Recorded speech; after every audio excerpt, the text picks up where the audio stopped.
Hi, I'm Mac McCarthy, and I help people with their breakups. And I'm going live. I've been off the mic for a few days. I've been off the mic making videos for a few days. And I thought this is a really good topic for everyone involved. And hopefully, we can get some people on deck being a Sunday morning here in California. The time is 11:15. So, no announcement as usual, the way I do my thing here. And we got one person on deck. Thanks for joining. Any ideas for a book about breakups? So I put some ideas here, chapter ideas, questions to answer. So if you're going to do something regarding a breakup book, a good way to go about it is, or write any book or how-to book, would be to pose some questions and then ask the question and really go deep. There's a really good book called *Sapiens*, and I'm going to butcher the guy's name. It's Yuvos something, and he's an anthropologist, wrote a fantastic book on humans. The book is *Sapiens*, like I said. And he said to always start with a question. And I think a lot of times starting with a really good question, dissecting that question, unpacking it fully, and we can do that with a breakup. So if any of you have any questions regarding a chapter for a good breakup book, because I'm in the process of writing a breakup book. So um, any of your thoughts and your ideas, I welcome. So these are some of the things I wrote. What topics about a breakup would you want to know more about? Cheers. Thanks for the like. What story are you telling about what happened? That would be an idea that I have that I also mentioned repeatedly on the channel. What are your current favorite breakup books? Um, Honestly, I don't really have a favorite breakup book. This is kind of strange because I remember when I went through my bad breakup that I've talked about before, um, going online. This was 11 years ago now, 10 to 11 years ago, 10 years ago, something about that. Because I'm trying to think of what, and obviously there's way more stuff online about breakups and relationships than ever was before, let alone YouTube wasn't half as big as it is now. Uh, just amazing the amount of information. And I did purchase like a 49-page "How to Get Your Ex Back" manifesto. And it's interesting. I mean, it talks about no contact. It talks about attraction. I don't still have that anymore. It talks about dating again. And it was like I said, at the time it was $49 and you printed it out at home. And I remember going through that vigorously and reading it and being all into it. But after that point, I did not read a quote unquote breakup book or a great breakup book. I mean, there's a lot of great self improvement books I've read over the years. There's a lot of books I've read on different topics, especially dating. Um, Sex at Dawn's a great book. Mating in Captivity. There's different relationship books, but something that was just on breakups, I can't really recall it. It's kind of an interesting thing. Um, so if you guys have some kind of favorite breakup books, please mention them. What story are you telling about what happens? Who are you blaming? Is that fair? These are good questions to ask. Are you getting practical advice, something you can actually use? Are you getting feeling based advice? How is your breakup different? What are you filtering for? Everyone believes that their breakup's very different than anything else out there because they're filtering it differently. I'll talk about that further as we get more viewers on here. Am I committed to moving on? Is a good question to ask because a lot of times people aren't committed to moving on. They're just trying to find ways to hold on.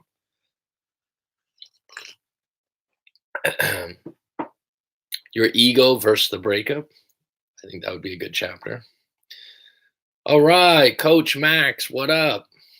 Chilling like a villain. I keep saying and saying The Strength of Our Scars by Bianca. It's on Amazon. Okay, so that's your favorite as a breakup book? Because that title wouldn't just mean breakups, right? But I'll take it. Strength of Our Scars. Okay, it is a breakup book. Okay. So it's specifically on that topic. All right. So if you guys want to throw in anything that you think would be a good chapter or some kind of topic that I've mentioned that you want to maybe weigh in on, one thing that comes up a lot recently, especially in the live streams, is people dealing with an ex that rebounded into a new relationship. Oh, not necessarily. Please read it and then give your okay. And that's what I mean is that Models by Mark Manson, which you like, Mark Manson, and I did get the Audible book for Uh, everything is everything is fucked by Mark Manson. Hey Tia, I'm well, thank you. Um, he has a book called Models. It's more about dating and specifically men dating. And I'm just wondering, does anyone have something, a specific book that was about breakups, getting through a breakup, getting over a breakup, that's really what we call a good book or a good go-to? And I can't think of one. Obviously, the strength in our scars can help during a breakup, but it's not necessarily 100% about a breakup, but it's definitely a book to reference. So I'm with you on that.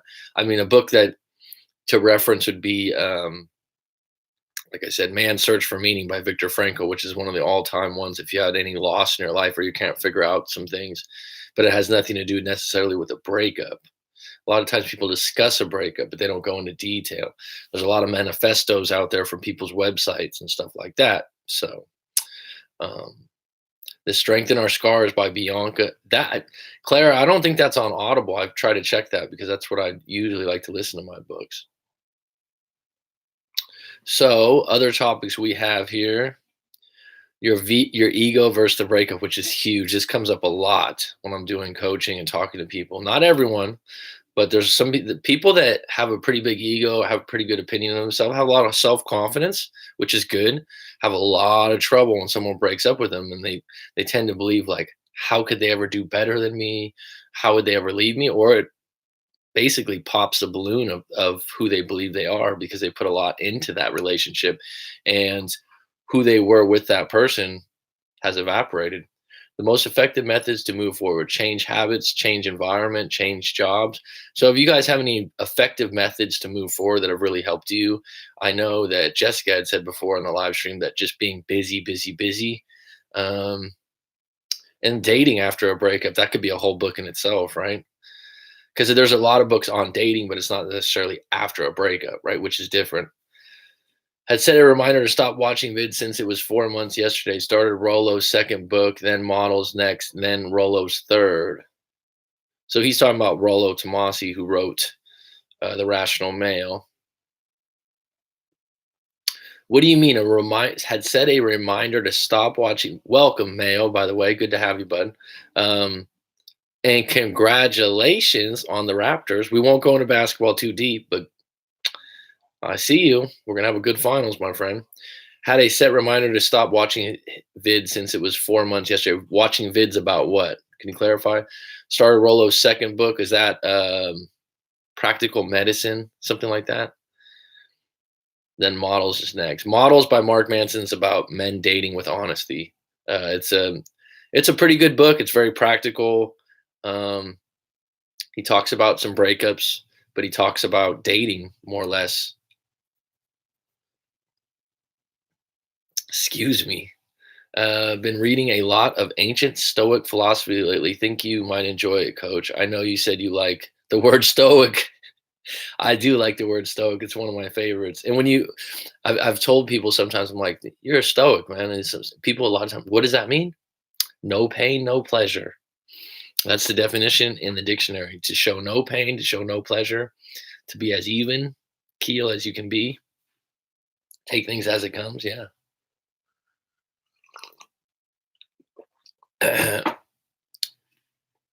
I just don't give a fuck. Just back from 2 hours kayak ride. I gave myself 4 months, but still not ready to date. Venu Condi. Hey, man. What's up? Venu. Where's that name from, Venu? Is that a Polynesian name? Just curious. I haven't seen you on the live stream before. Welcome.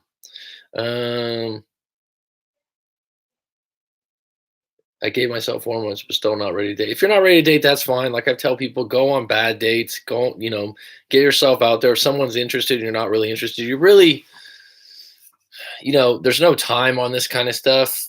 There's no rules to it. If you're not comfortable, I know coming out of mine, I think 4 months or 3 or 4 months, I did go on some dates, but they weren't very good. I got numbers. I hooked up here and there, but it wasn't good situations. But at the same time, part of moving forward is putting yourself out there at some point. Why would you say you're not ready, Mayo? Would be a good question. If you don't want to share that, that's fine. I've been in a relationship with a girl for almost 2 years. She was so much into me initially. She invested most of her time spending time with me. It lasted for a few months. Where's the rest of the story? There's a snippet there.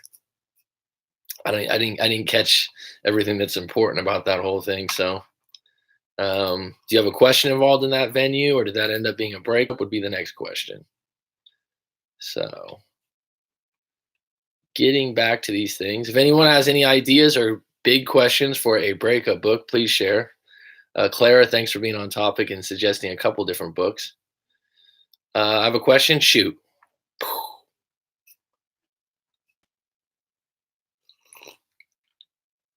It's like, I have a question. I have a question. If we're having class, go ahead.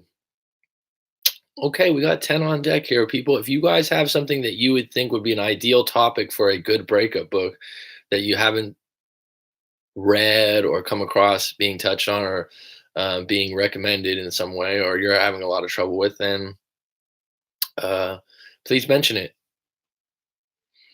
Stoicism definitely is part of that Nike one. I mean, a lot of, Tim Ferriss, who I like quite a bit, would be a top five from afar mentor. Someone I deeply respect for his body of work, is big on Stoicism. Um, if you're reading Seneca, and I might be spelling this wrong because I did spell it wrong, just to let you know, there's no two N's in that, or I'm not sure if there's two C's, but Seneca is a good one. Coach Corey winning the 3% Man.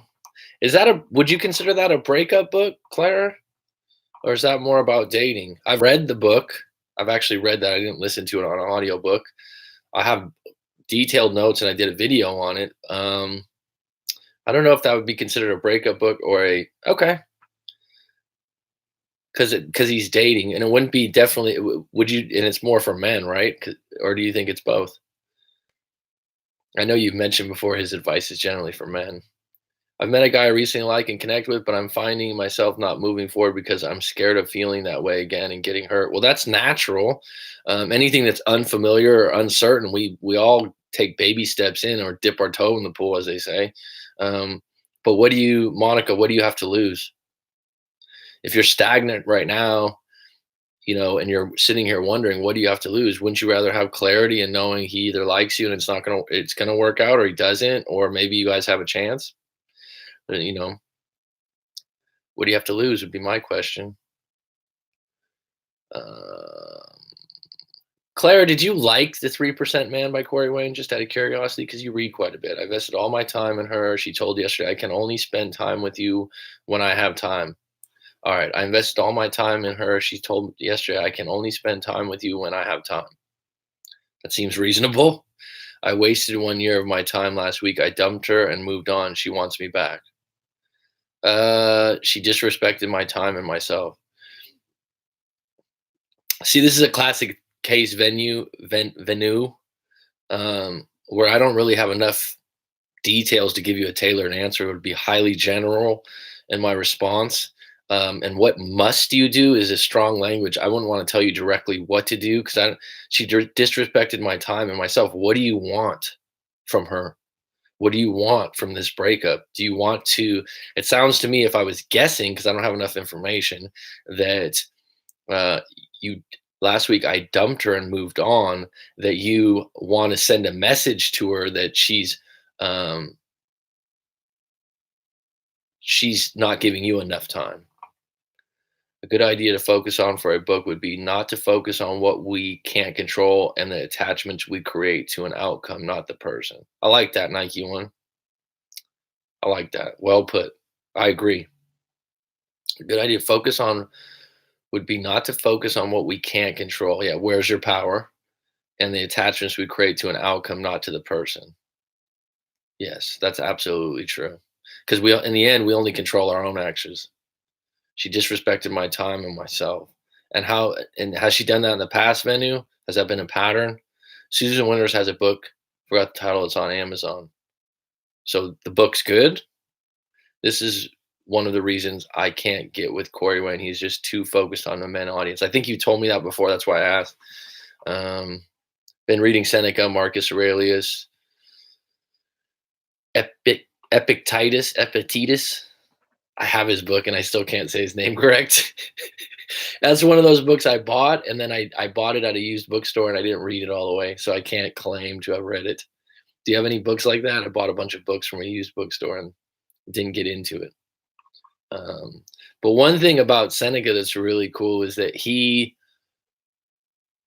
says to be everywhere is to be nowhere, which I think is a great quote.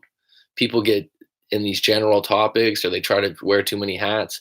And then also one of his recommendations, which Tim Ferriss follows, is that at some point during the year, I believe, you should go poor, literally live in rags and see what it's like to have no money, and reacquaint yourself basically with not having much to appreciate what you currently have.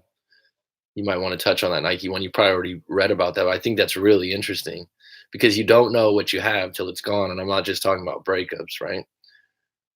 Just don't want any more hurt in my life. Want to be happy and not go through more pain. Maybe that's why I might focus on taking things slow with this guy. Well, unfortunately, Monica, you're gonna have more pain in your life probably, and I don't wish it upon you. It's just how things work out. We're gonna lose some people in life. We're gonna have some trials and tribulations. Shit's gonna happen. So this idea of you controlling this situation is not going to control you not being in pain later on, and taking things slow. That's your prerogative. Um, lead with good intentions.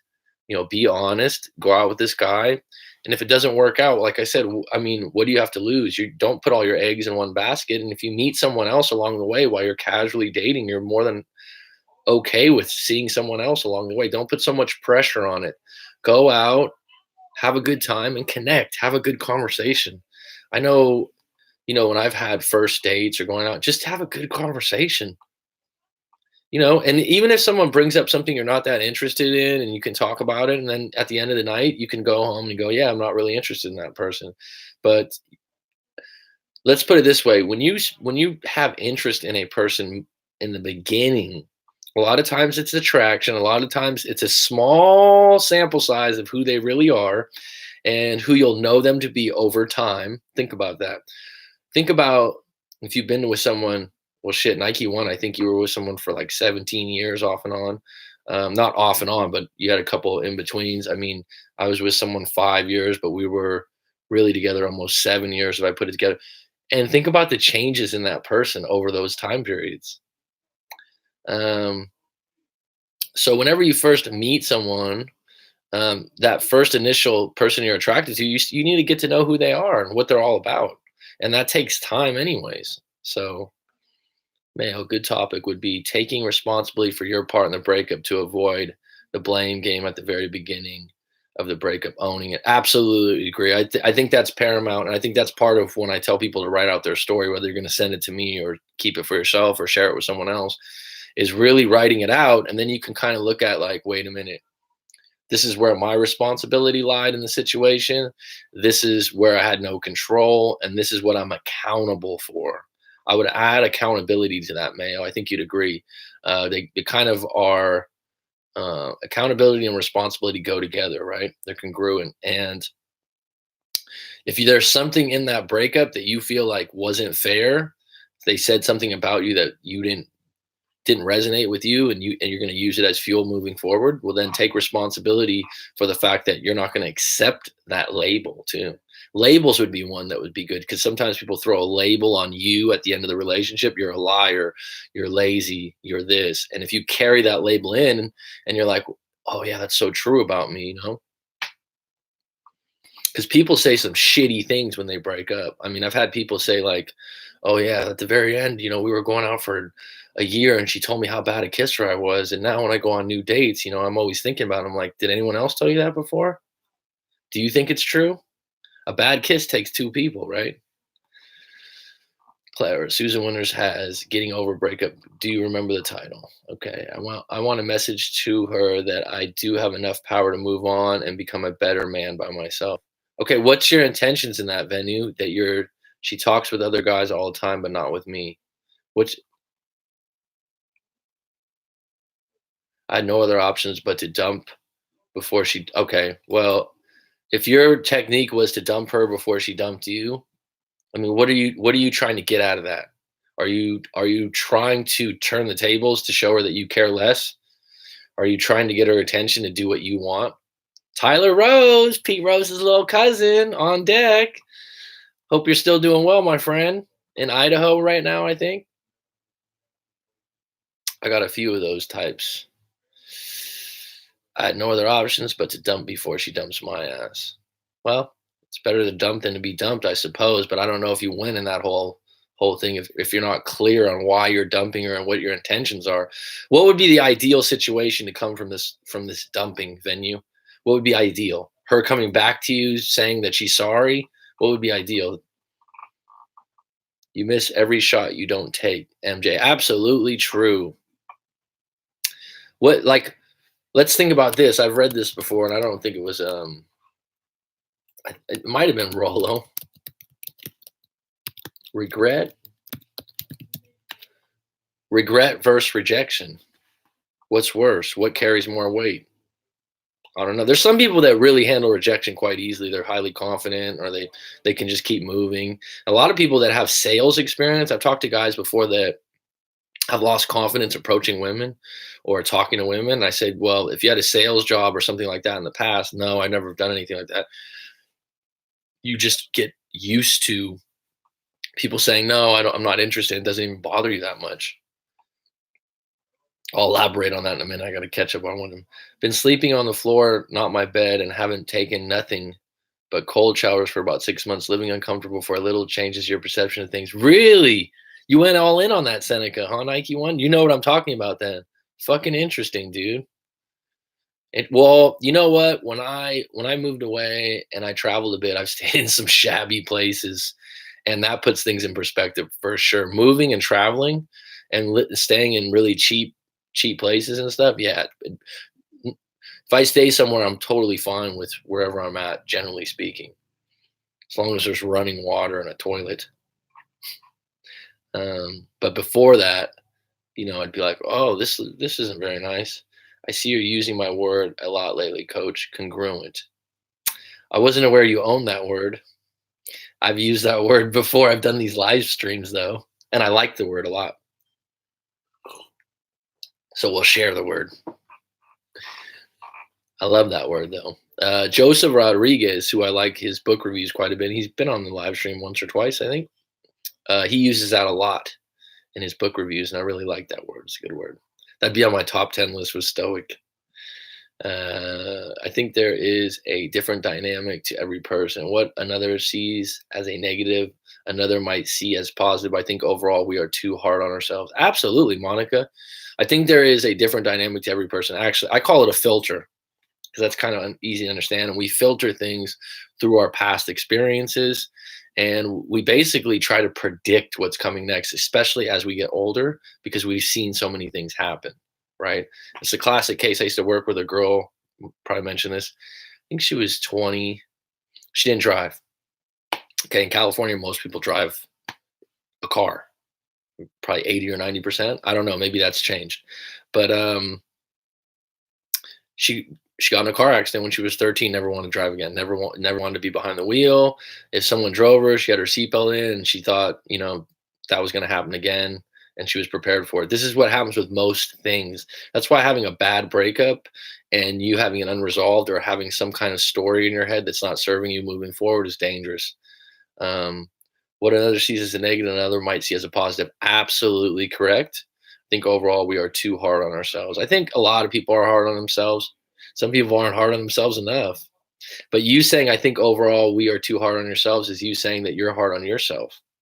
That's a projection, Monica. So be aware of that and give yourself a fucking break sometimes.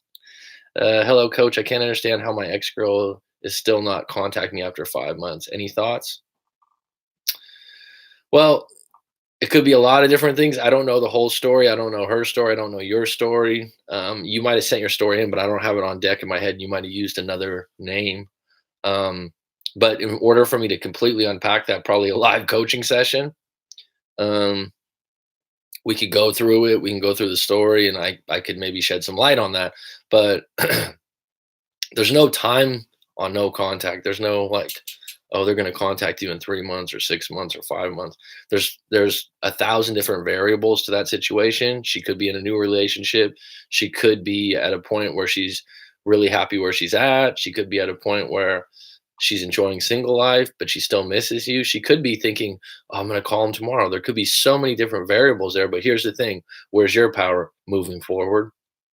If she calls you, it's a bonus, right? This is where you want to be, because right now where you're at and you're going, she hasn't called yet. She hasn't called yet. You're just in a holding pattern at the airport, never going to take off. And if you take off and she finds out, that's attractive. Leonardo, why are you hanging on? I would explore that. Trying not to waste my time and space with this once more. Okay, you've mentioned wasting your time more than one time, so that's what you're hung up on. So you value your time, and you're saying that she's wasting your time in this relationship. She came back, but I see how I read that more than once. You've mentioned the same thing more than once, so that's your reason. So you believe your time's been wasted. She came back, but I rejected. The ideal result will be I can invest the same time on my business and my personal growth. Well, there's your answer, dude. Good questions. That's your answer then. Your ideal result, shoot for that, make that happen, put all your power and energy and willpower into that. And then you're in the driver's seat. You've already rejected her for coming when she came back. What do you want beyond that? Right? I mean, you just answered your question. The ideal result will be, I can invest the same time on my business and my personal growth. Yes, you can, because you have 100% full control of that. The idea that she wasted your time isn't really going to serve you moving forward. If you were with her for a year and you consider yourself to have pretty good judgment on people, well, then there were some good times in there that you didn't completely waste your time, I hope. And that's a bad way to look at a past relationship, because even a bad relationship's a lesson learned. Regret keeps you hanging on. Absolutely. If I had to get a tattoo on my arm, I probably would be no regrets, because sometimes my brain goes shoulda, coulda, woulda, and then I go stop. Can't go there, man. We can't go back in time. It's not Back to the Future. Michael J. Fox isn't coming down anytime soon, right? What's up, Ozzy? I just like that name, Ozzy. Makes me think of baseball. Ozzie Smith, Ozzie Guillen, great shortstops.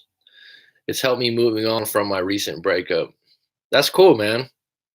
Stoicism is well, you've gained a lot of knowledge. You went deep, Nike One in Serbia. How you doing, Ozzy? Hope better. Good, Monica. Thank you, and you. That and Pete Rose's little cousin, Tyler Rose, is a boss, man. That's my buddy from LA. We've done some live coaching a few times. He's a good dude.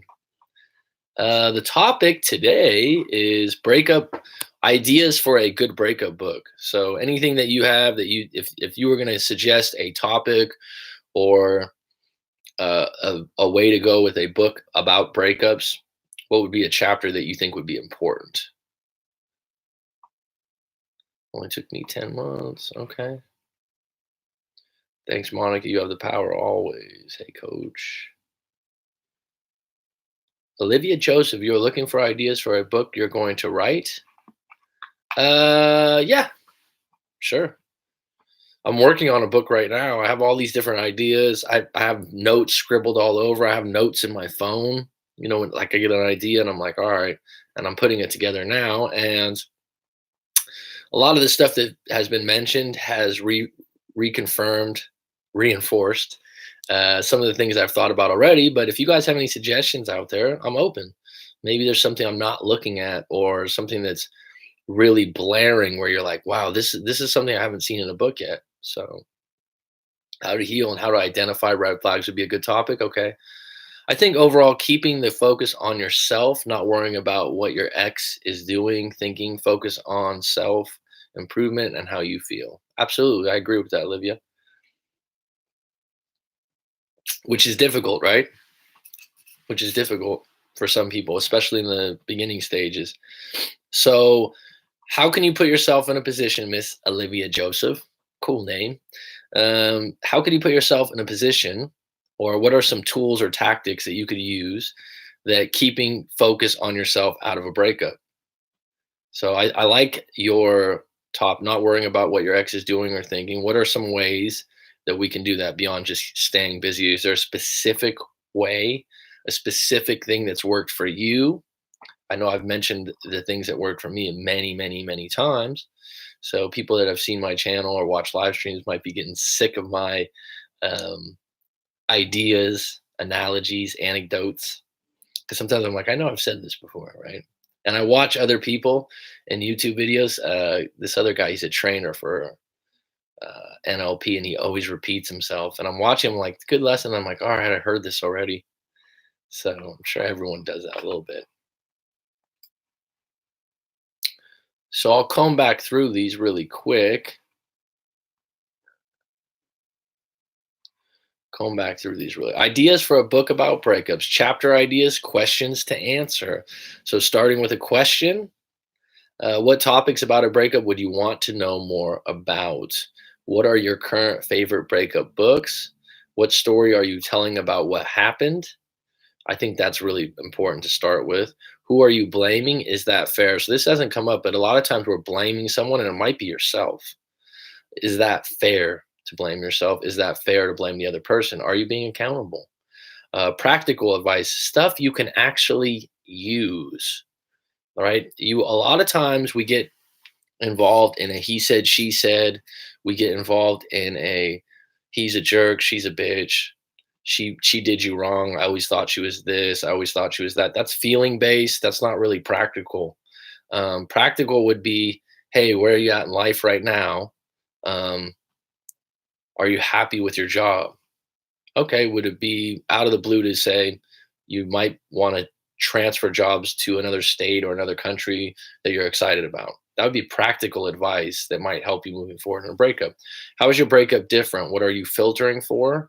So a lot of times you, just like Monica mentioned earlier, you look at things totally different. You're attracted to different people, but the breakup that happened to you, if it happened to me, I'd have a completely different outlook or story to tell about that breakup. So, and then when you break it down and you write your story out, you're kind of going, wait a minute. Wow, I'm really upset about the fact that they lied to me more than I'm upset about the fact that, we're low on money right now. When you write that story out, if you keep coming back to a specific thing, for example, venue, you just mentioned more than once that you had your time wasted. So there's something that you're keying in on about time and being wasted, and you're not spending enough time on what you want to spend time on. And so by asking you good questions, that came out. So what you can get to the bottom of what's really upsetting you rather than what's just feeling based. Am I committed to moving on? This is a really good question to ask yourself, because a lot of times people just aren't committed to moving on. They want to create a scenario where everything goes in their favor. The person comes back, they have the ability to reject them or take them back. And when the person comes back, they're all in. They don't think about, actually, the breakup was good, or at some point I need to look at really moving on because this relationship was not good or healthy. Your ego versus the breakups, great topic, I think. The most effective methods to move forward, to me, these are things I would touch on. Change your habits, your current habits. Even if they're not bad habits, change your habits, change your environment, possibly change jobs. If you said to me, I can't do any of those, I would ask you questions to why. I think doing those things creates a change throughout your whole brain, and you're more relaxed about dealing with the change in your relationship. Rebounds, this comes up all the time. Dating after a breakup, this comes up a lot. So let's see if anyone's got some further things. What's up, Daniel Calamayer Montero? So let's see here. Got a few more things now. I think overall, keeping focus on yourself. For a good book idea is self-control. That's what we have our true power over actions and thoughts. True. Meeting new people always makes you think the world is full of possibilities. That always helps. That has to do with changing jobs, because Monica, good idea, but how are we going to do it? How are we going to implement it? How are we going to make it practical? And I think, especially now, people don't just cold approach other people, right? You see it in movies where some guy like approaches a woman and it always works out in a bar or a restaurant or whatever. But people overall, especially in the 21st century, especially in 2019, with texting and passive aggressive social media, if you will. People don't really cold approach other people. So the times that you kind of get to know people are work, people that are your neighbors that, if you live in an apartment complex, um, school, classes. This is why I've mentioned yoga many times. It doesn't mean it could be martial arts, but anything where you're in a group and you don't just have to go up to someone, hey, what's your name? Because people, I don't think there's a problem with that. But people now, I think, are a little bit more like, who the hell is this guy? I don't know. Where if you're in a class or something like that, you kind of ease into it. You have something that's common ground to talk about. So meeting new people, you put yourself in a situation to meet the people you want to meet. Eek. Eek. It's very hard for me. Maybe thinking about some goals or things you want to do that would be hard to do in a relationship, traveling trips. Yeah, absolutely. I've mentioned this before, Olivia. We can call you OJ, actually. Um, yeah. And the great thing about the internet is you can research a trip. You can go, all right, I don't have the money right now, but I do want to go to Argentina and I want to see how much it's going to cost me. I want to see where I'm going to stay. I'm going to check out Airbnbs. And even though I can't do it in the next month or 2 months, I can do it in 6 months or 8 months. I can get a time frame. I can get an action plan together. I can get fucking excited. And this is a place my ex never wanted to go. So good point there. Anything that gets you excited about your future and connect with your friends or with new people. I also struggle with loneliness after a breakup, so maybe talk about that. I think that's good. I haven't mentioned that. That's something that seems like a simple thing to talk about loneliness, but um, thanks for mentioning that because that's something that I don't think I directly talked about, and I definitely dealt with it when I had my breakup. And I've become a lot more.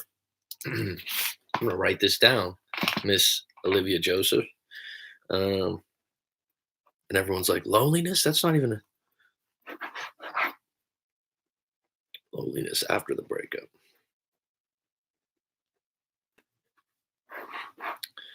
The obvious answer would be stay busy, right? Be around large groups. But actually, what I did in dealing with loneliness is I kind of embraced it because I was so sad and down for a little bit. I didn't really like being around other people that were happy or talking about their relationships. I don't know if anyone relates to that. There's nothing worse when your friend's like, oh, yeah, come over for dinner. And it's him and his girlfriend. And you just broke up. Does anyone else relate to that? That might be for another topic. And they're trying to hook you up with a friend of a friend or something. I remember that happened a couple times, and I was just like, dude, this is so fucking awkward. And they're on the couch, watching TV like this, and giving you tips on what to do and giving you insight. And you're just like, would have rather just hang out with my buddy for today. So actually, I kind of embraced the loneliness a little bit and did things on my own. And I've mentioned before, I'd go for a run, go to the library, go to a cafe, listen to music, not just hang out with your friends more, but other things as well. Yeah, that's what I mean. So you're right. I'm saying that the obvious answer would be, oh, hang out with your friends and family. But sometimes certain friends and family that you like hanging out with and having a good time. For example, I have some buddies that I like to watch my sports with. I went to ball games with. I went to football games with. That was our connection. Talking to them about a breakup, no bueno. Wasn't good. Bad information, not understanding, not fucking compassionate. Almost made me feel worse. Oh yeah, just do this. Oh yeah, I got my ex back by doing this, this, and this. And I'm like, yeah, but you guys had a shitty relationship anyways. A lot of us don't have the tools. Having a toolbox in terms of actions you can do daily would be nice to include in a book. Mac, you should address how to handle an indifferent ex when they do come back, but I think you have. An indifferent ex. So an ex comes back and they're indifferent to getting back together. Is that what you mean? That they just want to see how you're doing and check in? Just to clarify. Hey, coach, I met a doctor yesterday. She's getting her PhD. Well, you live in Boston where 1 out of 3 are students, right? See, just to mention everyone, that's demographics. If I'm correct, Alejandro, because I have a great memory. I'm pretty sure you said you live in Boston. 1 out of 3 people are students. So there's a big possibility there that you might meet a few more PhDs in other cities.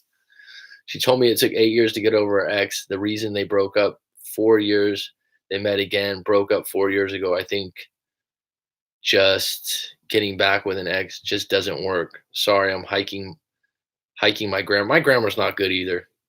Shit, my spelling's not good. I'm a teacher too, so don't worry about it. As long as we can communicate and you're honest about it. Um,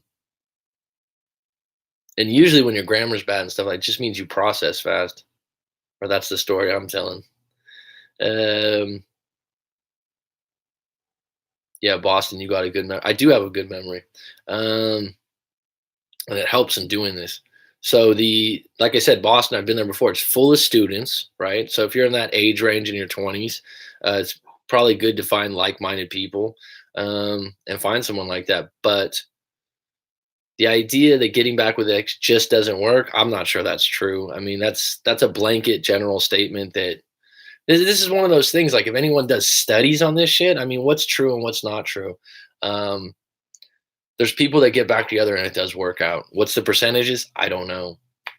But I wouldn't cling to that in her particular case. No, but if they got back together and stayed together for 4 more years, did it actually work? Getting another 4 years out of a pretty good relationship? I don't know. Right? I mean, I know Nike One, who's on deck today, he had a 17-year or 15-year, something really long. I forgot what it was. And they broke up once or twice, but when they got back together, it was like 5 years. Even though it didn't work out till the end for another 40 years, if it worked out another 4 or 5 years, I don't know. There could be an argument made that to last another 4 years was successful in some ways. If you just got back together to break up again, I don't know. I mean, it's a really good question to ask. What would I mean? Is it the ideal relationship now? Cheers to life. Is it the ideal relationship now to really think that you're going to be with someone until the day you die? That's deep.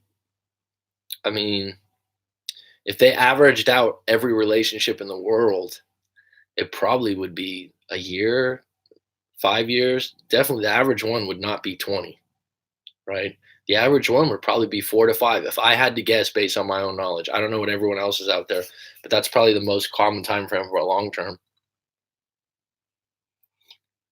What I'm saying is, you're in the minority to last 20 plus years. There are meetups, Mac. You can join online based on similar interests. You just show up and start socializing. Okay. Brand new Skinner. Love the name. Yo, yo, yo. You can't play with my yo, yo. Yes, Boston. CBT, cognitive behavioral therapy. The changing of your subconscious mind stems from the ancient philosophy of Stoicism, has better results in depression than anything else. Nike One's getting deep. Everything stems from your subconscious. And I've worked quite a bit with that, and I believe in that. So any work with your subconscious. Now the debate is what works to change your subconscious mind, and one of them is crisis breakups. Um, Creates this frazzle where you're uncomfortable and you're like, well, everything changed for you. So the changing your subconscious mind stems from the ancient philosophy. Stoicism has better results in depression than anything else. Your subconscious mind set from 0 to 6, 0 to 7 years old. So changing that takes a huge catastrophic thing happening later on in life, because the computer gets programmed 0 to 7 generally. Brand new Skinner, you got any breakup book ideas? Anything that I haven't touched on, or something that's never come up, or you just got a question? Everyone's got just a question about what's going on with their breakup.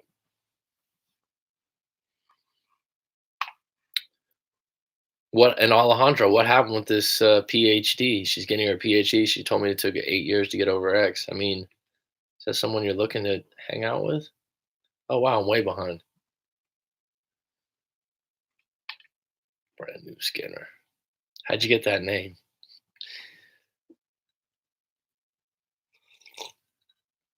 Right at 45 minutes here.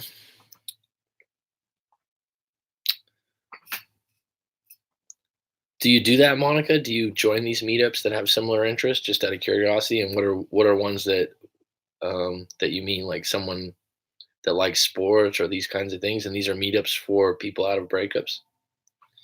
Do you think that this is an interesting thing we could talk about at a different time? Does anyone think out there currently at the beach, the same beach that me and my ex went to 8 months ago, and currently the same beach you've been to alone also? See how we put to a moment. I was here 8 months ago with my ex, and then you create this situation. Um, well, I mean, be thankful for that moment, Daniel, or be in the present moment right now and go, damn, it's a beautiful day. I'm at the beach. Life is good. Aren't you in Texas, Daniel, to be at the beach? So Texas would be Corpus Christi, or what do you think?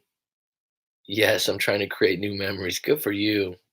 Favorite thing to do at the beach for me is actually throw disc or frisbee. North Carolina, I'm sorry. My apologies. North Carolina. You and hippie chick, and there's a couple other people. I've told you before, but I've had clients from South Carolina, numerous from Clemson. Isn't that random? I've had more than one from Clemson, but in South Carolina, oh, Myrtle Beach. Okay, fuck, dude. Two clients that are from that area. All right, good people from the Carolinas, huh? What do you think differentiates those that are able to move on quicker and those that don't? Fucking great question. I like that. This is the kind of stuff I'm looking for. It's like, why didn't you come up with that one yourself, Mac? I like that question. I'm writing it down now. What do you think? And I have an answer too, a short answer. But if I was writing this in a book, I'd definitely do some research base and give some examples. What do you think differentiates those that are able to move on quicker? I'll just leave it at that. And those that don't, I know that. Good fucking question.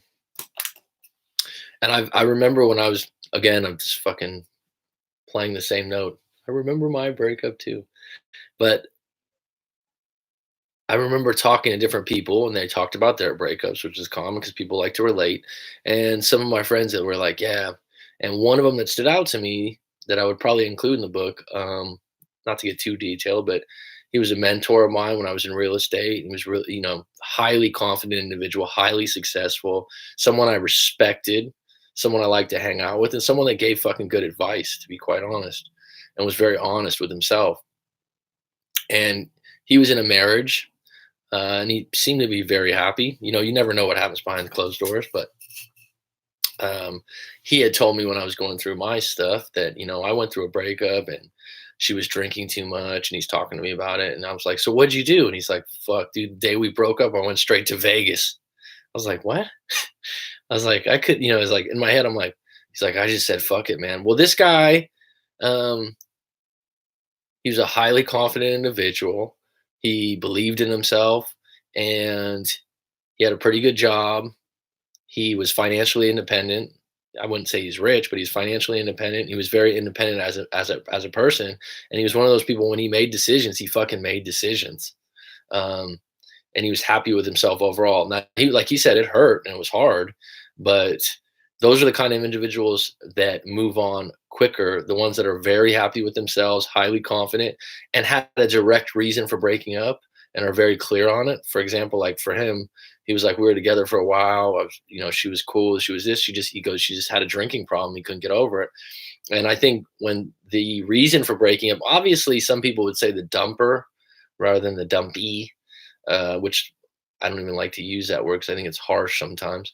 But obviously, you'd think the dumper would be more clear and more easy to move forward, but it's not always the case, actually. I think it has a lot to do with what I call having your other buckets full, whether that's your buckets being, one would be your career, one would be your spirituality, one would be, are you happy with yourself physically, right? One would be, are you healthy? Like all these different things. If you have all these other things going for yourself, it's much easier to move forward. If you have all these other things going wrong at the same time, then the breakup elevates. So that happened to me. Um, So if you have other things going on, so someone was just talking to me in a live coaching, and they were like, "Yeah, he lost his job 6 months ago, and he's never been the same." I'm like, "Well, that's directly challenging your relationship, and it's challenging his identity and how he feels about himself, and it's going to affect the relationship." Now if you break up and you're going through other things, it just elevates, because we tend to throw everything in the same bag. We don't separate. That's why I tell people to quit layering things and separate what's different, what you can handle. And I'll take it a step further. A lot of times when you have a breakup, you think, "Oh my god, they left me at the worst time." Of course they did, because you're at your most attractive point when you're being a victim. Great question, Monica. Thanks for that one. I will put that in the book. For me, coach, I'm really getting over my ex, not fully. It takes time, but I'm doing things like hiking, reading, enjoying life. But I love listening to people's stories for my next relationship. Yeah, I remember when I was in that situation, listening to what other people had gone through. Um, in some ways, even after, I was kind of attracted to it, and that's why I do breakup coaching now, because I was like, damn, I actually had a pretty good relationship, because some people go in relationships for like 4 or 5 years and it's nothing but fighting and trouble and accusations and jealousy. And I was like, damn, my relationship wasn't like that at all. I was like, it was pretty damn good. And that's why I was bent about it. Um, so I think we're seeking to compare when we're looking at other people's stories. And that's what we share on my channel, right? Yes, I do. I belong to several meetups. One is a foodies group. We eat a lot. Another is a music group. We go to different shows. Another, good for you. Well, you're on the right path, Monica. You're on the right path. That sounds great. Having commonalities is a way to build rapport with another human individual, and that builds connection. And connection actually leads to attraction. Usually, someone we're really attracted to will take paramount over connection, right? But if you're attracted to someone that you can't build a connection with, that'll break apart quicker than building a connection first and then becoming attracted later on. Does that make sense?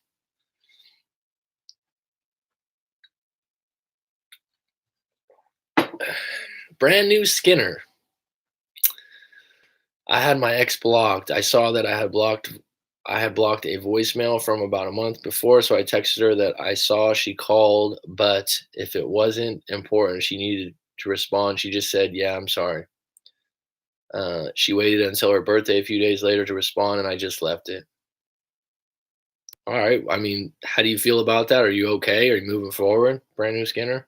True Mac. I was at my lowest I'd ever been in my life when my ex broke up with me. Had so much going in my personal life, but I didn't stay in one spot. I have worked my ass off every single day, and I still am to this day. Once you start the self work, it never stops. Well, for you, it sounds like it's going damn well.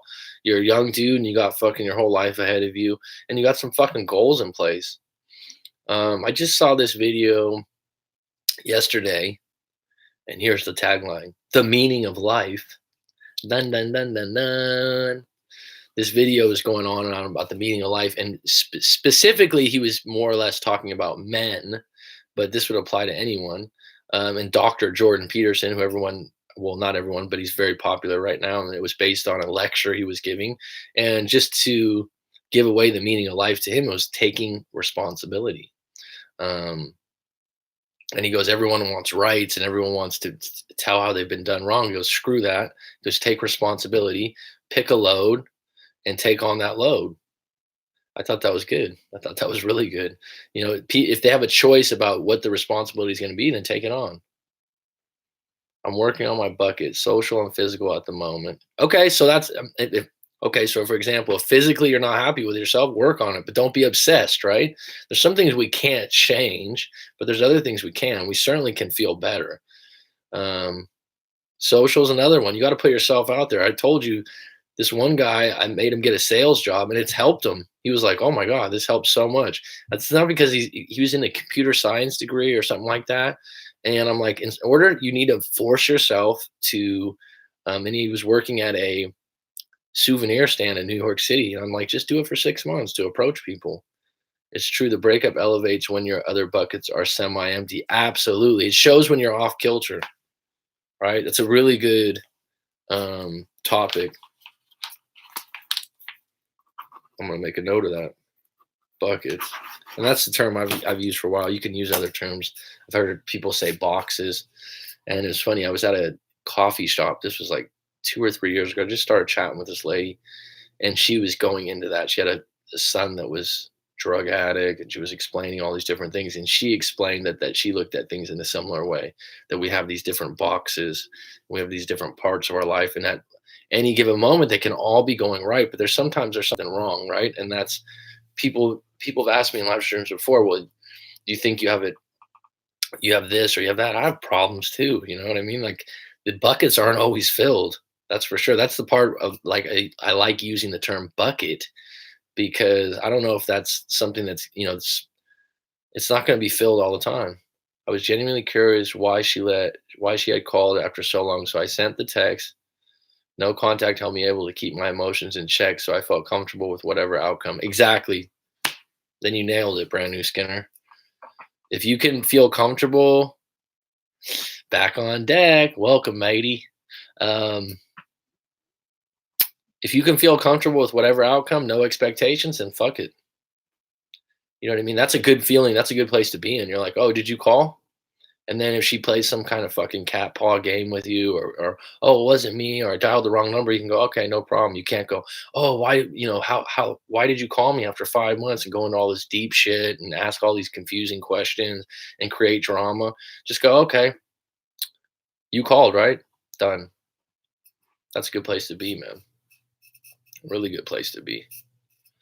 Does anyone have any titles for a breakup book that they want to share? This could be fun. I have one already, but I'm not going to share it. It's pretty simple. Titles for a breakup book. Right, coming up on an hour.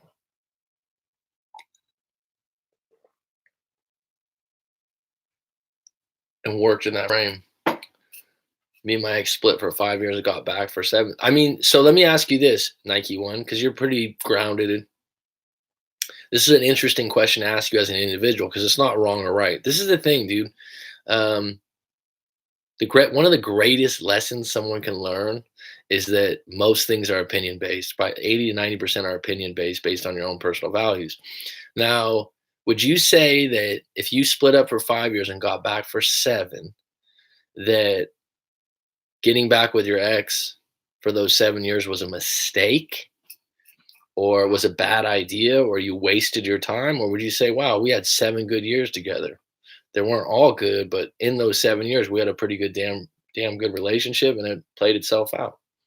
It's a good question to ask. I'm just curious because someone mentioned earlier, Alejandro mentioned earlier about the person that went 8 years, but 4 years breakup, then 4 years. I don't know if that means it was unsuccessful. If you had 7 good years after the 5 years, it's not all bad, man.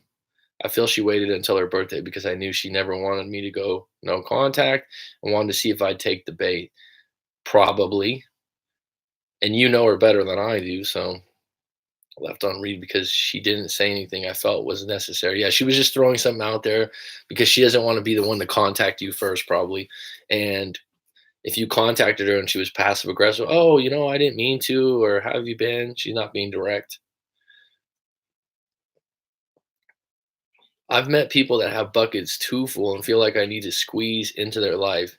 So is that angle too. I ask myself, how available should I be, especially at the beginning of dating? Titles: How to Break Up and Break Open Your Potential. Not bad. Not bad. I wouldn't use that for my title, but I might use it for a chapter. But I have to ask you first.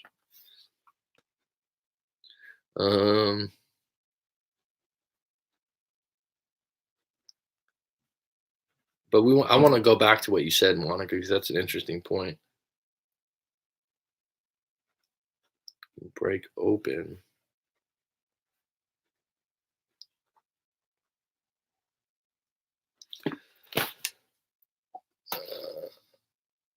By the way, I got my name by mixing my name with the fact that it was a brand new email at the time. I'll let you guess my name based off of that. Okay. That could go in a lot of different directions, Skinner. Um, okay. I want to talk about this for a minute. Not all the growth I learned from that breakup the second time around was worth it. It showed me so much of myself. Good. Okay, so it was in some ways it was a positive. It wasn't all bad that you got back together for those 7 years. Studies show that adults only change through massive amounts of trauma, and if you think makes sense after a breakup or lose someone, that's a traumatic. Oh, absolutely. If you're together with someone 5, 6, 7 years and you live together, it's absolutely traumatic. It's like losing your arm or something. Uh, I've met people that have buckets too full, and I feel like I need to squeeze into their life.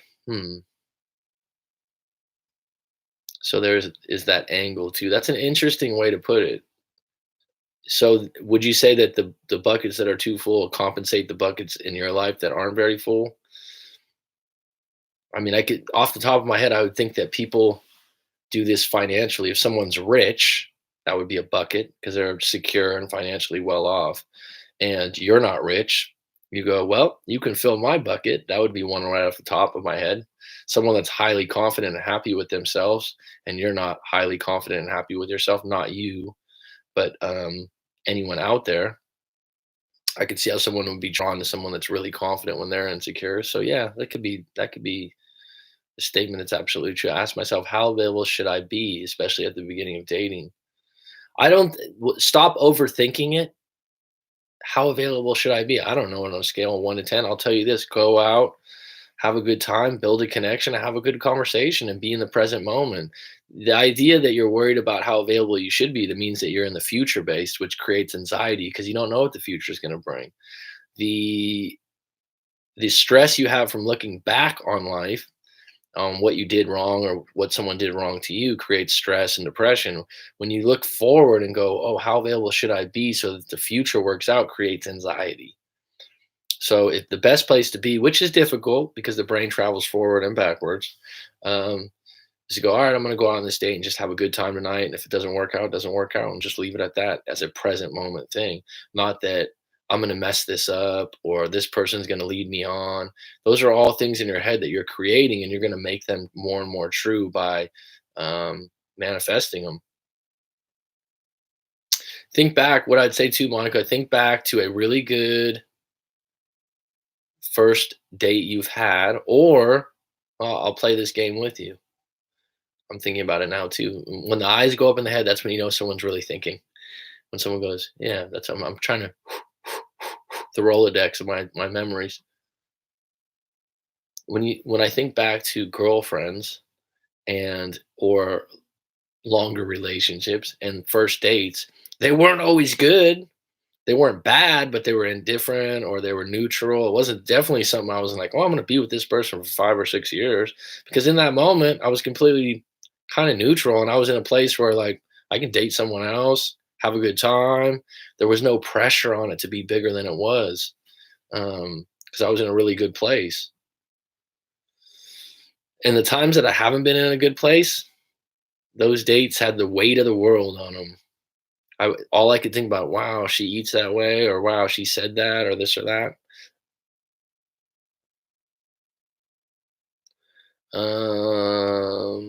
Studies show. Okay, I got that. Is running out of questions about your relationship breakup ex good?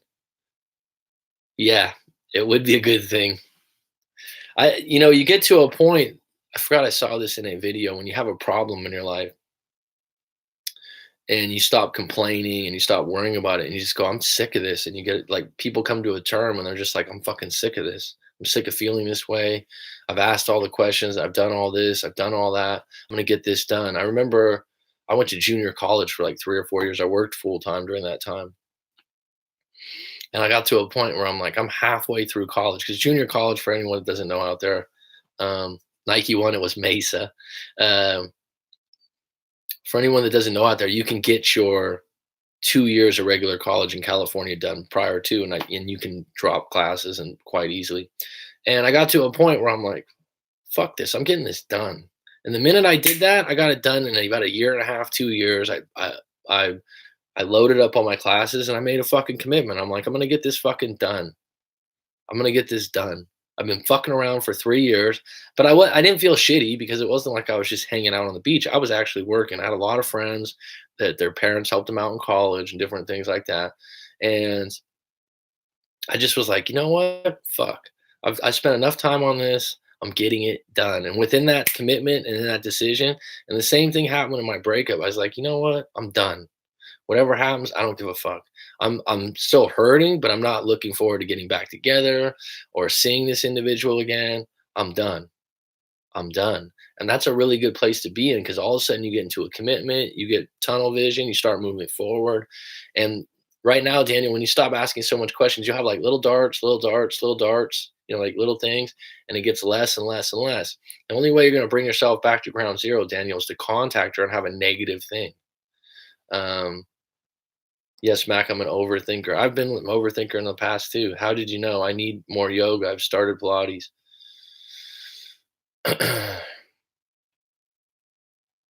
Well, something probably one of your parents was like that or someone close to you when you were young and you've taken it up. So, I can be like that in certain areas of my life. Um, Yoga and meditation's good, exercise is good for that, and committing to something that you really wanna do, being honest. The feeling of love is an addiction. Met up with that ex after 3 years last week. She was the only stability I ever knew, as dysfunctional as it was being able to sit across from her and have that feeling of love is an addiction. Yeah, that's a good way to put it. The feeling of love is an addiction. I would say a relationship can be an addiction. Yeah, and I think that good statement. Feeling of love is an addiction. It is an addiction.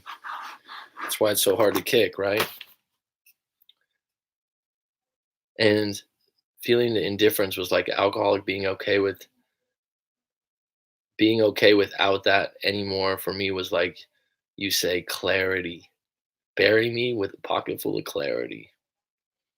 It's a good moment probably for you too, because and you probably came off as highly attractive to her or attractive, and she was probably really happy for you to be that way because she could sense it.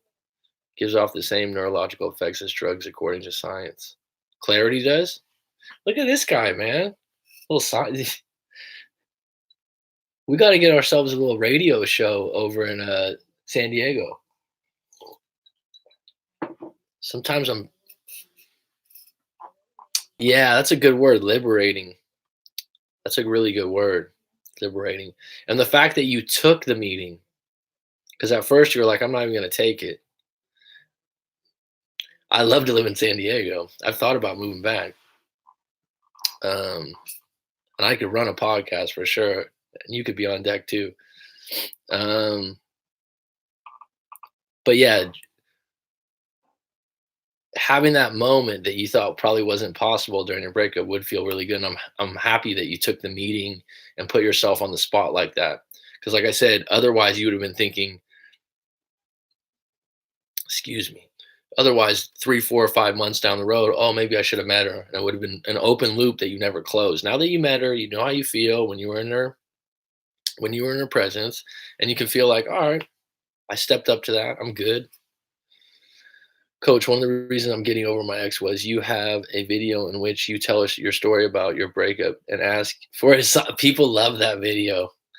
When I first did that video, I literally had 3 or 4 people do live coachings afterwards. I did this song, Guess What, Coach? She called the same day. Oh my God, really? I've had other people, oh my God. That would, the most popular video is Scarcity is Attractive. And I don't know why, let's be honest, I got 500 videos and a lot of them aren't that popular. They're under 100 views because they're based on the stories, and some of the stories aren't very entertaining for other people. Um, but that particular one, I think, is the best video if I was going to watch because it's a real story. That's real. That wasn't a lie. And that time when I asked for the sign, isn't that fucking bizarre? I was serious about that.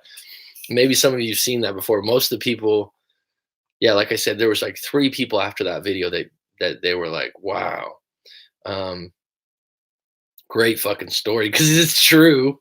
Anyone else out there that saw this particular one where basically what happened, that I won't get into details, it's kind of a long story, I guess, but I broke up.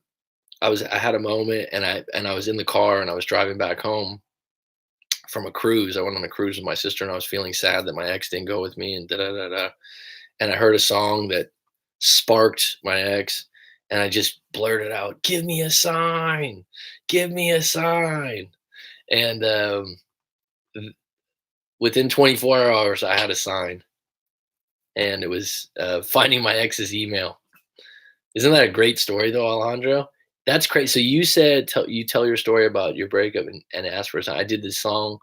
Guess what, coach? She called the same. I did the same, is what you're saying. So you asked for a sign. Someone else said they did the same thing, and the movie Bruce Almighty came up. And I know the movie Bruce Almighty is with Jim Carrey, but I don't know what happens in the movie. I don't have a memory for that movie. Um, and he said at the end of the movie, Bruce Almighty is dealing with a breakup or something. I don't know if anyone else has seen that movie and remembers the end of the movie, but he said it was clarity for him about the breakup. It was his sign, and he turned on the channel right when he said that, and it came up. So I don't know. I don't know how that fucking works. That's crazy that she cheated on me 3 years ago. Okay. I did this song. Guess what, coach? She called the same day. And she told you that she cheated on you 3 years ago when she called you, Alejandro, just to clarify what you're talking about. As much as I've accomplished in life, that feeling was one of the best, knowing I no longer need her the way I always thought I did. That's fucking outstanding, dude. That's another one of my favorite words. It's outstanding. It's funny because in Thailand, everyone will say, "Oh, how are you? I'm good, thank you." And they'll go, "How are you? Are you good?" And I'm like, "Yeah, I'm outstanding." What that mean? What outstanding? What outstanding? It's kind of funny. I'm outstanding. Uh, as a data scientist, Craig Kenneth uses studies based on specific place with a few tens of hundreds of thousands of survey. He recently said you have a 50-50 chance of your ex coming back. Based on a new study, Craig Kenneth is people that do these studies and stuff. I mean, there's 7 billion people in the world. I mean, what are you collecting these studies that you have a 50-50 chance of your ex coming back? I don't know. Uses studies based on a specific place with a few tens of hundreds of thousands of surveys. Okay. 50-50 chance sounds about right. I don't know, but I mean, this is the thing. If I was out there and I'm in a breakup, right, and I know what I know now, first thing I would do is want to write out my fucking story. And oh yeah, obviously you want to do that because that's your channel. No, because I would want to get clear on what the fuck happened, and know that my specific breakup doesn't lie in one of these studies. This is no offense to you, Daniel. This is just my own viewpoint. I appreciate you sharing this kind of stuff. But and I know you're into data or data. Um, but let's be honest, to pinpoint breakups and outcomes and breakups, and the amount of people that lie about breakups, uh, you know, 50-50 chance sounds about right, but I don't know if the surveys, that's a tough thing to survey. Let me put it that way to you. Based on a new study from TO, Kansas City, and some other city, I forgot, but it's not reliable info. Okay, so I just, you're much better in getting general information. Is dangerous to me because then you can apply it to any way you want to. You're better off specifically getting in touch with what happened in your relationship, why you believe it happened, what's the story you're telling yourself. Um, I'm outstanding, Shaq Diesel, and recently saw that. Um, I want to say to people in here struggling with anything, always look at your life and a whole instead of a moment that you're stuck in right now. It's hard, but it shows how minuscule that issue is. Yeah, if you had to write a book when you're down, this is just going to be a small chapter. And every good book, if you read about someone that's like, "Oh, I broke up at 25," or "I broke up at this age. I thought it was the end of the world," and it's a fucking turning point, is what it is. It's time to pivot. Jocko Willenick always says, when something does not go your way, always say, "Good. How can I learn from this?" It's true. I should count the amount of times you mention outstanding. Okay. Do I say it a lot? Outstanding. Everyone has favorite words. Start to notice this when you meet people. They'll say words often, and those are the words that they identify with. And if you use those words with those people, you'll build rapport. It's interesting because different people use different words. Or Pete Rose's little cousin. Yeah, well, you identify with people in different ways. Yeah, I've always been that way. Uh, Never had trouble meeting friends. Awesome is overrated. Daniel remembers that. I don't like the word awesome that much. And I'll tell you guys a funny story. I can't remember what the show's called, but some of you will remember it probably because it's like 7 or 8 years ago. Oh, Idiot Abroad, the show Idiot Abroad, and the guy's English. Um, and he goes to America, and he's from England, right? And I'm not going to say all English people are like this, but they're pretty dry and they're sarcastic sometimes and level, as far as things not getting too excited. And someone says to him like, "Oh, the burgers here are awesome." And he's like, "It's nice. That's a nice burger. Why does everyone have to think everything's awesome?" I always remember that.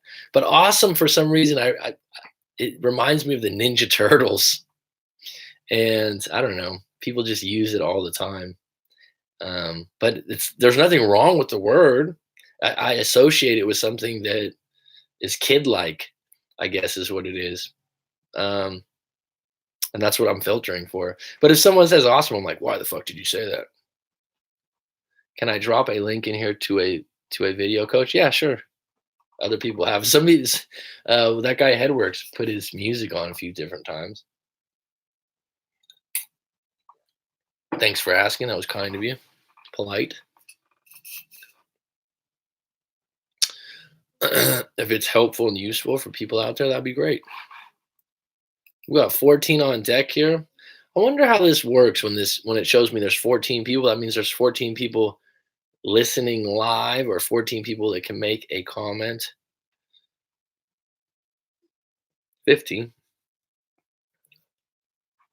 This is a nice little group though when we can talk this way. Some people were mentioning earlier how they're in other groups and there's just too many people to get your questions in, and I suppose it'd be a good problem for me to have, but I'm happy with what comes through now. And starting June 1st, I'll make a commitment to have the same time every live stream. Okay, it doesn't want to show it. Okay, it's on. Okay, it's on cognitive behavioral therapy. Okay. Yes, she did. She just called to tell me that to seal the deal, and it was fuck, dude. And you were asking for a sign that it was done. Isn't that fucking ridiculous? Are you guys listening to this right now? What did you? Okay, Alejandro. This is the interesting part, right? In the video, I talk about how I basically how should I say this? It wasn't like ritual. I was driving in the car and I just yelled out because the mouse wheel was running in my head. Give me a sign. Just tell me it's over. Give me a fucking. I was yelling it in the car. I was by myself. And people are like, "You fucking talk to yourself, coach?" Fuck yeah, I do sometimes. Not all the time, not in a crazy way, but don't we all? Especially in the car once in a while. Um, People are like, "Really? You do it in your brain, folks." So I just blurted out, "Give me a sign. Just give me a sign." And I wasn't even like talking to anyone specifically, and it just came up. Um, so how did you ask for the sign is my question, Alejandro. How did you ask for the sign? Because you're telling me you asked for a sign and then it came a day later. Flo, the infamous P. 5 dates with 5 different women in this week. I'm getting back to myself. Player's gonna play. Um, Interesting concept. Yes, she did. She just called to tell me that to seal the deal and it was time for me to move on. She kept calling to be friends and I told her to leave me alone. I have to go true to the healing process. You know what's interesting about that is people always tell me, I wish I knew she was cheating. I wish I knew she was with someone else. Then I could just let her go. And I don't think it's that easy, but people tell me that a lot, especially men. They'll be like, as long as I know if I know she's with someone else, I'll never talk to her again. It's like she's tainted. Um, so that was your sign, and that's what you were looking for, and you got it. I feel we need local breakup groups where people can meet in person. That would be nice, I suppose, like an Alcoholics Anonymous. I didn't respond negative to her telling me that. It's like if you did one of these breakup groups. Hi, I'm Mac McCarthy, and I've been through a breakup. Interesting concept. I didn't respond negative to her telling me that. What I told her that I wanted to be by a beer. I wanted to buy a beer for to the guy, and that she's no longer my problem, but he's now. Wow, that's hurtful, dude. You threw some darts there. That sealed the deal. You guys aren't getting back together anytime soon. I always ask myself, if I'm not happy or comfortable without, then I probably don't deserve it yet. Okay, that's very Seneca. That's very stoic of you. Sleeping on the floor, taking cold showers in rags. That's one of the things in rags, right?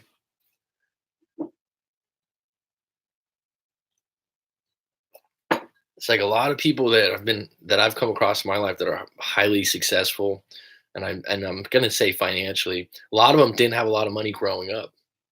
Someone, oh yeah, yeah, yeah, that's true. No, like you'd assume, or if they inherited money, or they let's say their parents made a lot of money, then their parents came for nothing. Their parents have a rags to riches story. So the idea of never having it actually makes you appreciate it and thirst for it more, which is really interesting. It's been rough, coach, but has humbled me doing those things. Well, at some point, take back the bed, dude. It's been 6 months. One thing that I do know that I've talked to with other friends, I remember when I had that bad breakup, it was really uncomfortable having the bed empty after 5 years of having the same person there. And I remember sleeping upside down randomly. And my other friend said he couldn't sleep in his bed for 3 months. By the way, coach, don't forget us when you become a millionaire. A millionaire? It's on my list. It's on my list. You know, I had a lot of opportunities when I was in my mid to late 20s to really excel in real estate, and I had a lot of contacts and mentors, and it wasn't that fulfilling to me, to be honest with you. I mean, to be in residential real estate in the Bay Area 10 years ago, think about that. It's got to be like the hottest market in America. I think the lowest price in the county I was in now would probably be 8 to 900,000. It's like crazy, right? Um, but certainly, if I would be a generous and kind millionaire, and I would welcome it, doing it with something I love, and possibly selling a breakup book that was useful and helpful for people. It's not just a fucking scam to get your ex back. And all of you helping me today, thank you. So, what else do we got here? And then, you know what's really, really cool about this is like a lot of you guys are in America, but I got a lot of clients and a lot of people I've talked to over this year and a half, only having 2,700 subscribers, and my views are down for the month, which doesn't really bother me too much. But amount of people I've just met with this low a subscribership is amazing, man. It's really, really cool to be like, oh, I know some guy in Austria, or I know someone in uh, Mexico, Alejandro, but he lives in Boston. Um, People from all over. I actually had a lot of people from India, um, Singapore. What's the other ones? Ireland. It's interesting. Breakups is a human problem that everyone has. There's no prejudice on that. All right, we're almost an hour and a half in. This has been a good Sunday morning chat. Does anyone have any questions? Because I'm rolling right now. I got my coffee going. I feel good. We've talked about breakup concepts. I got a few notes on this I really appreciate. Flo, the infamous P, did those 5 dates go well?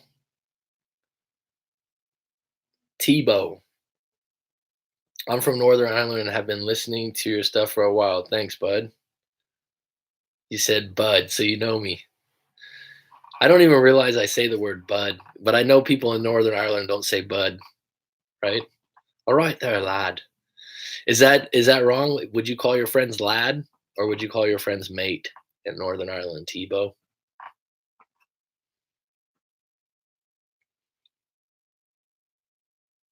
But the guy that yes, lad. And Scottish people like to use the word lassie for women, right? I got a Scottish friend in Phuket. Oh, you got yourself a nice lassie there. She's a nice lassie. Yeah. And he goes, yay? What's the word? Irish people can talk. Well, I'm a McCarthy, so I have Irish descent. But the funny thing, I've said this before, I think in a live stream or a video. I lived in San Diego. There used to be groups of Irish people that would rent a room. Yeah, I went out with a lassie once. The word is probably "aye, aye, yeah, aye," and these group of young Irish, they were like in their early 20s, I don't know, and they would rent like a room or like a small apartment, and like 7 of them would stay there. And so I was at a bar and I heard them talking and talking. I'm like, oh, you guys are from Ireland, and I was like, well, I'm Irish, I'm a McCarthy, and they're like, you're not fucking Irish, you're just trying to be fucking interesting. You're a fucking American. Get out of here. And I was like, what? I think I was like 21 or something like that. I was like, I'm a McCarthy though. I thought that was pretty funny. And like looking back now, it's like, you know, everyone in California it's only 150 years old, so everyone's grandparents from somewhere else. But that was pretty funny. At the time, I felt like rejected. Right? I was like I'm trying to vibe with my Irish brother in there. But the guy that was my client actually lived in Dublin. Tebow, really cool dude. He's an artist over there, and he wanted me to take down his story was on YouTube. And he had me take it down, and we ended up doing a private coaching. See, that's one of the things when I do people's stories. Sometimes they contact me. Can you take it down? They're gonna know it's me. I said, I didn't mention your name. This, how it works. Hey, coach, how can I keep a level head when I've met a girl and want to date and she wants to move fast? Wow, guys usually like to move fast, right? You know what? Saying that, I did a video and I talked about a girl that I was dating before that was moving too fast. I thought she was clingy was the word. I mean, what's your characterization of moving too fast? In other words, physically, marriage. What do you mean by moving too fast? What's your definition of that? Um, you always want to stay in your frame. So if she's pushing you to be in her frame, and you're uncomfortable with it, you need to flip the tables. Mac, do you have a nonprofit in Thailand helping any cause there? I know, off topic. I used to work for one. Um, I would mention it, but I don't know if they would want me to mention it. And the lady that teaching English uh, to a school that didn't have English teachers. But like I said, I can't. I don't want to mention the name of it because maybe that lady wouldn't want that mentioned in regard to this topic or this video. She would be sensitive to that. Um, but if you're interested in stuff like that, Monica, maybe I'll send you a email. But there's a lot of nonprofits there for sure. And if you had one that you looked up or researched and you wanted to send me an email and you're like, Mac, I looked this up, I want to work here or do something with it, then I might be able to shed some light or give you my opinion.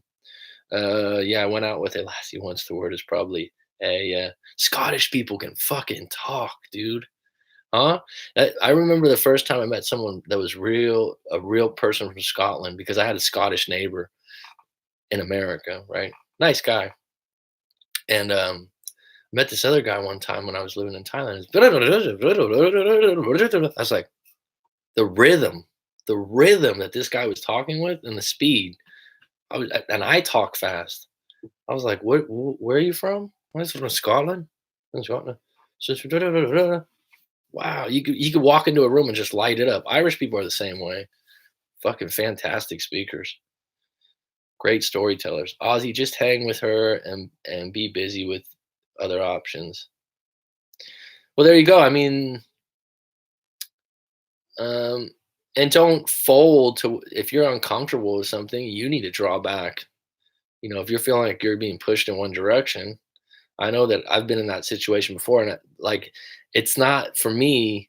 I'm a very independent person. I like my own time. So if someone's being pushy or clingy, it's highly unattractive for me. But I have friends that like that. They feel special. They feel like that's something they like in a relationship. It usually comes back to bite them later on, but everyone's different.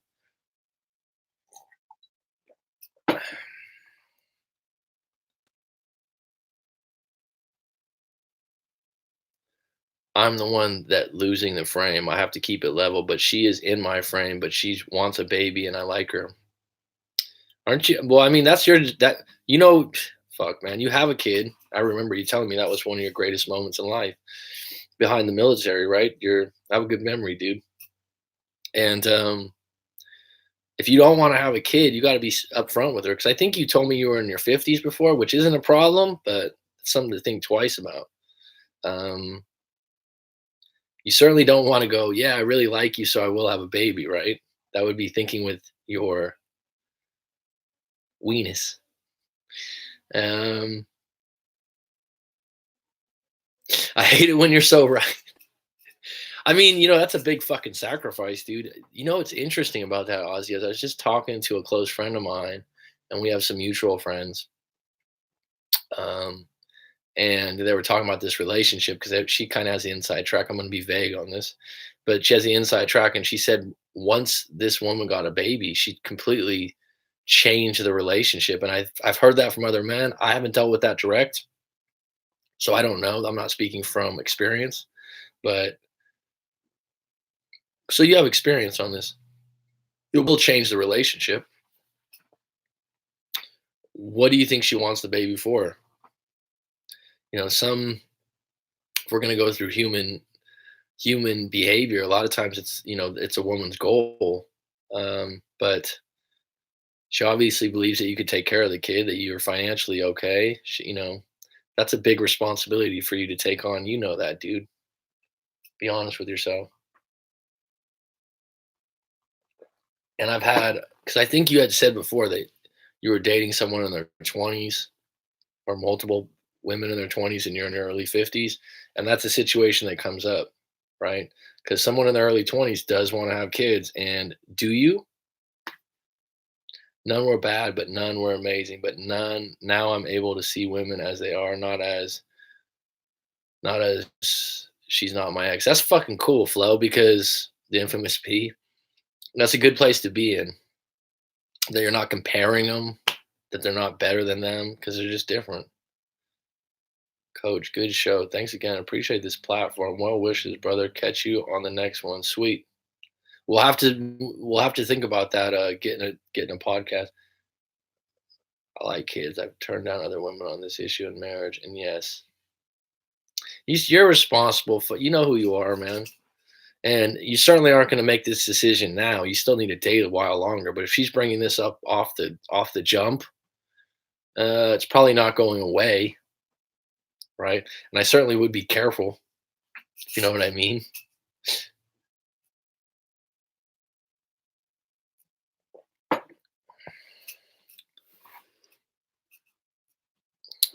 All right. Any other questions out there? We got 10 on deck. Thanks for the likes, folks. I appreciate it. Thanks for coming on board. Tebow, I haven't seen you before.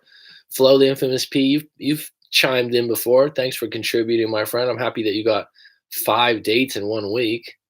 Maybe you want to share how you did that. Was that a dating app? Was that random cold approach? Just to share with other people out there how you're going about that. It seems like to do 5 in 1 week, the obvious idea would be to do a dating app of some sort. Were there any bad dates that you got a kick out of, Infamous P? Because I always think that instead of pushing away the idea of having a bad date, why not welcome it as a good story to tell people? Because there's some ones that are funny. Like I told you guys before, there was a girl that I was doing a live coaching with. She was 25, I think, 25, 26.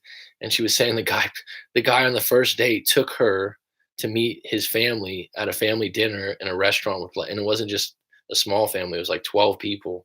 And the sister was asking, she had a kid, that was from a prior relationship. And the sister was asking all these questions, and we were laughing about it. Instead of being like, oh, all dating's bad, it's like, oh shit, I had a bad date. It was kind of funny. You know what I mean? Like, look at this individual. They're more messed up than I am. That's what people like to do. Oh, they don't have it. They have it worse than I do. I mean, I remember the girl when I was coming out of a relationship. The girl liked me and she was cute. I was attracted to her. When we went out, I was just like, she just talked about her ex all the time and how much of a jerk he was. It was just like exhausting. I'm like, what am I doing here? But I finished off the date and I had a story to tell, and I felt better about myself because I was like, she's got a worse situation than I do. What time is it? Oh, about 10 minutes to 1, huh? Anyone else out there? We got some questions. Any topics that you want discussed in a future book for breakups or any suggestions? This has been great today. Thank you so much for all you guys contributing out there and being a part of this. Had some new people hop on. This is great. Had a little lull right now, which happens sometimes when you do these live streams. The interesting topic here. We'll have to talk about that in another live stream about loneliness and how to deal with that. Maybe that'll be a good topic for a future topic. How to break up and break open your potential. Buckets. Feeling love is an addiction. What do you think differentiates those that are able to move on quicker? That was a good question. That was a really good question because there's a difference in mindset, and they're usually happier with other parts of their life and pretty confident that they can move on, but that doesn't mean they're not hurting. Or they have a replacement. That's something I would talk about. The people don't like to touch on that when they break up. They don't want to believe that someone's seeing someone else, but a lot of times. Yes, I like to read a book on how to not get your ex back, if that makes any sense. A little reverse psychology, Aussie 411. How to not get your ex back. That would actually be a great title because it's a lot of times, sometimes getting your ex back. I think Mayo's mentioned this, that he got her back and it ended up being not a good thing. Careful what you wish for, right? So how to fight not wanting your ex back. I don't like to use the word fight because that wouldn't. How to not get your ex back. It's a catchy title because everything is how to get your ex back. Someone's be like, what the fuck? How to not get my ex back? Let me take a look at this. Right? Thanks, Ozzy. All right, we're running low on questions here and input. Anyone want to add anything? Ozzy, thanks so much for adding in, dude. Nike One was in, Infamous P, Tebow, all on deck here. We're running out of people. Someone just bailed off the ship. Anyone else have any suggestions on a breakup book? Did you see my eye? If ever encounter my ex, would ignoring her be my best interest or indifference? Well, when you're in that situation, it depends on how you're feeling. So if you had encountered your ex and you started to feel all nervous and palms sweaty and uncomfortable, I would say if you made eye contact, you already made eye contact to say something. Actually, someone that I've done multiple coachings with, that's actually a very confident individual, has a lot going for him. He's about 29, has a great job, and he was taking out a girl on a date, and he said it was a hot chick, so that was beneficial. And they were at a restaurant, and his ex and her best friend were sitting right next to him, and they got seated, and he's like, "Oh fuck." He said it was really uncomfortable, but he kept his cool, and he immediately went up to her, said, "How are you doing?" He told the girl he was with, "Hey, can I just get a moment?" He went up to the ex. He said, "Hey, how have you been? How's everything going?" Kept it short and sweet, and then left because he said he didn't want to sit through the whole dinner like that. But he did go up to her, said, "How you doing?" He said inside he felt a little weak, but he felt like outside he kept his composure and he was good, but he didn't want to stay there. So, but after that meeting, he was all over the place. He was like, like she did grab my hand, she did do this, she did like it did spark things. He did want to revisit things. So until that encounter happens, I don't know if you're going to know the right answer to do, but you'll definitely have a particular feeling. If you guys make eye contact with each other and it's warm and it's nice, you can certainly say, "Hey, how you doing?" If you feel really uncomfortable or she seems cold to you, you can read energy. That's human. Um, then you can certainly ignore her if that's the way you feel. You can sense if she's going to be cold towards you, and that's only going to put you in her frame and make you feel really uncomfortable. And if that's the case, then I would say indifference or ignoring. But if you looked at her and you guys met eyes and you want to just say hello and you could be indifferent to the conversation without expectation and just say, "Hey, how have you been? I've been in," and you're not going, "Oh, I've been in school. I've been doing so great. I've gained 30 pounds of muscle and I'm doing data entry and I'm moving to San Francisco and I'm doing this and I'm doing that." No, you just go, "Hey, how you doing? How's everything going? Good? Nice. Good to see you." Bam, done. Evaporate in smoke. It's like if they had like a Marvel comic with breakups. That'd be pretty funny.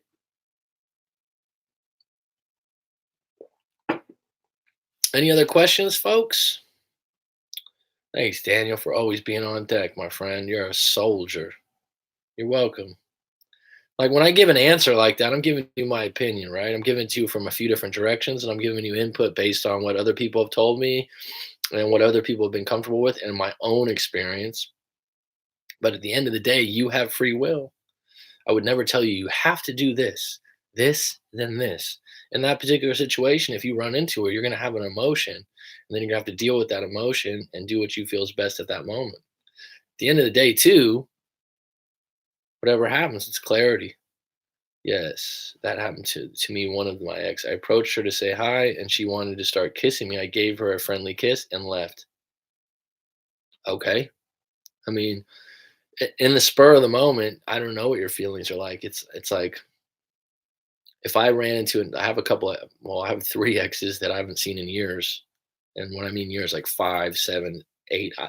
I think I would be indifferent, but I don't know till I'm in their presence. I'm not bulletproof. I'm not one of those people. Oh, I wouldn't feel nothing.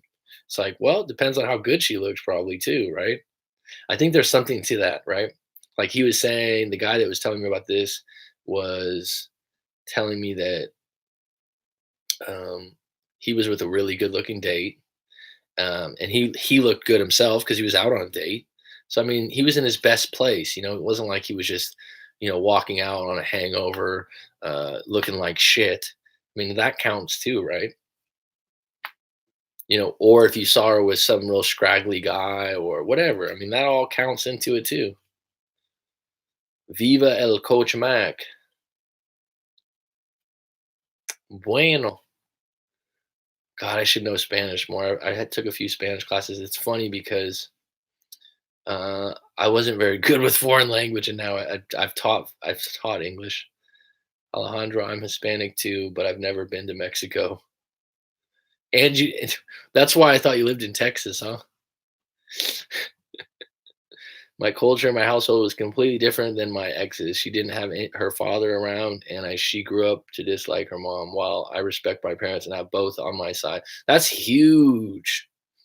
I've dealt with that so many times in different coachings where we get down to deep things, and then we get into your ex or your parent situation and how you're treated. If you really want to um, look at how someone's going to treat you in the future, look at how they treat their parents, look at how they treat their friends, look at how they talk about them. And if you're going to end up being a long term relationship, you're going to be like family in some ways. And they're going to probably treat you in a very similar way eventually, maybe not in the beginning. Why do I always attract girls without a father? There's a lot without a father out there, for one. If you are someone that's a leader, you're help them making decisions and you got your shit together, that might be one reason. Now that I look at back, all my exes never had their fathers by their side. Hmm. Like I said, if you're a leader, um, you're strong. You're someone that exemplifies a father because you're in your early 20s, so you must be very mature for your age, or you wouldn't be listening to my show. Dan, you should check it out. It's a beautiful place. Oh, Mexico? Absolutely, man. Been to Cancun. I've been to Rosarito, Papas and Beers. Got a story for all of them. Been to Tijuana, not for a long time. Yeah, it's just I guess I haven't been to the places though. You know, it's interesting. I had a student in Thailand that went as a foreign exchange student to Mexico for a year when he was 18 or 19. He came back and he looked Mexican actually. He had like same features, spoke perfect Spanish, and said he loved it. Well, in Mexico, Mexican's my favorite food. See how we get off topic sometimes here, but it's fun. And I would say that having totally different values in your parents does affect your relationship when it gets longer and longer. And people that don't have good family situations get jealous or they sabotage your situation because they don't believe a family should work so smooth. Right, Mac. I've had a lot of leadership. Okay, well, there you go, dude. Including being the captain of my drum line back. Well, then you're a leader in some way. I mean, there's leaders, there's followers, there's in between. I mean, I've been told that before too. Um, but yeah, that's probably part of it, right? Think about it. Someone that doesn't never had a father before isn't going to seek out a weak individual or someone that's a follower, someone that's going to um, be someone they can walk all over. Now there are women that seek. I just saw it. I was at a local state fair or something. Saw this girl talking to her boyfriend, like, pick that up, do this, punking him around. It was, I think they were like 18, 19 or something like that. But I mean, she learned that from somewhere to treat her boyfriend that way. So her mom probably treats her dad that way, like a doormat. My ex tried to distance myself from my parents.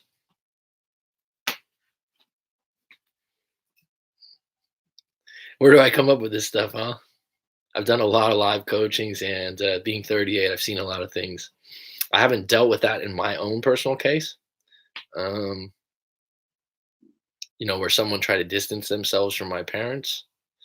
Um, Actually, if I had to guess, I would say that Mac really thanks. You're such a wise guy. Thanks, dude. You're wise too, Daniel. You're always on deck here, and you're mentioning your purpose. You're always exercising. Got a lot of shit going for you, dude. And you're getting all this. You're getting this all young, right? You're 21, I think you said. Play piano. You do all these things, dude. I think if I could look back, if there's something I would have liked to. If there was a couple of things I would have liked to learn when I was younger, um, would probably be piano and surfing. People that I think that's my favorite instrument that I'd want to learn, and surfing. People that surf just seem like they're so chill, laid back. People want to learn golf and these different things. That just came from the fact that I know you mentioned that before. But I would add to that people that I've met that have gotten into martial arts. That seems to carry them a long, long way. That's Joe Rogan's thing too. We're waiting down here, folks. Alejandro, what part of Mexico are you from, if I may ask? Because I had another person that sent in their story. I don't think it was you that was from Mexico City, I think. Yeah, Joe Rogan's a renaissance man, dude. He's cool as fuck. I mean, I'm impressed with his body work. My parents actually met in Tijuana. Wow. Yeah, Tijuana to me, I was scared when I first went there. I was like 19 or 20. No, no, no. I take that back. I was like 11 or 12 years old. Wasn't scared then, but went with some friends when I was in. No, I was like 21 maybe. It was just like there was police with machine guns. Nothing bad happened though. Made it through it. I just remember being like, whoa. Just like you went from one side to the other side. It was a totally different place. Great food, great fun though. Had a good time. That's crazy that your parents met in Tijuana. Now you live in North Carolina. So if I had to guess, maybe your father was ex-military because there's a lot of military bases near Tijuana. That's what I've heard. That's what I've heard. Yeah, there's a lot of military bases near there. So and if you live in North Carolina, there's military over there too. If you're a leader, maybe your dad was in military. Taking a guess here. Marines.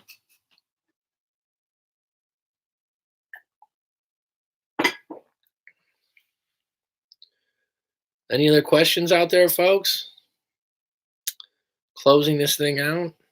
1 o'clock. It's been a great Sunday. Thank you so much. It was a good guess. Wow. Okay. So your dad lived in Mexico City. Okay. The big city, man. This is the big one. And that was a guess.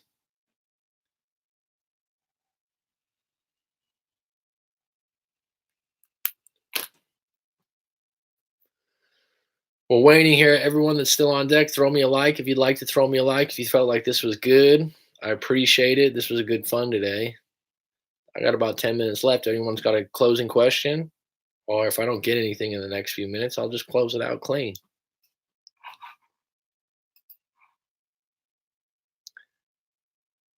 Thanks, bud. I appreciate it too.